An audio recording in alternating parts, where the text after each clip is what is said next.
कहने का तात्पर्य है कि जिस तरह माली के द्वारा पौधे की जड़ को सींचने से पूरे पेड़ की सिंचाई हो जाती है और समूचा पेड़ हरा भरा होकर खूब फूलता फलता है, ठीक उसी तरह व्यक्ति यदि अपने मूल लक्ष्य को प्राप्त करने के लिए अपना तन मन धन समर्पित कर दे तो मूल लक्ष्य की प्राप्ति होते ही उसे अन्य सभी अनुषंगी लक्ष्य स्वयं ही प्राप्त हो जाते हैं। उपरोक्त बात से स्पष्ट होता है कि व्यक्ति को अपने जीवन के मूल लक्ष्य की पहचान करके उसे हासिल करने के लिए अपना सब कुछ न्योछावर कर देना चाहिए, क्योंकि मूल लक्ष्य प्राप्त होने पर अन्य सहायक लक्ष्य सरलता से प्राप्त हो जाते हैं। जो व्यक्ति अपने कई लक्ष्यों को एक साथ प्राप्त करने की कोशिश करता है वह अपने प्रयासों के साथ न्याय नहीं कर पाता है। एक से अधिक लक्ष्यों को एक साथ हासिल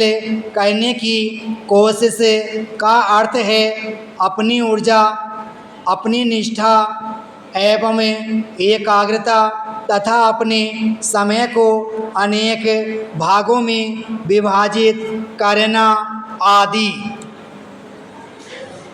कहा भी गया है कि एक साथ दो नावों में पैर रखने वाला व्यक्ति कभी भी किनारे तक नहीं पहुंच सकता है, उसका बीच रास्ते में ही नदी में गिरना निश्चित है। दूसरी ओर एक ही नाव में सवार होकर यात्रा करने वाला व्यक्ति निश्चित रूप से नदी को पार कर लेता है। जिस तरह बिना विचार किए किसी कार्य को करना विपत्तियों को आमंत्रण देना है, ठीक उसी तरह एक साथ कई कार्यों को प्रारंभ करना किसी भी कार्य के प्रति पूर्ण निष्ठा के अभाव को दर्शाता है तथा ऐसा करना सर्वाधिक महत्वपूर्ण कार्य की पहचान न कर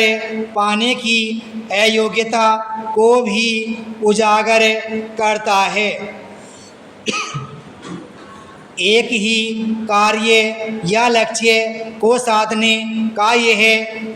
तात्पर्य भी नहीं है कि किसी भी कार्य या लक्ष्य को प्राप्त करने की कोशिश की जाए, बल्कि मूल कार्य या लक्ष्य को प्राप्त करने की कोशिश की जानी चाहिए, तभी वह प्रयास सार्थक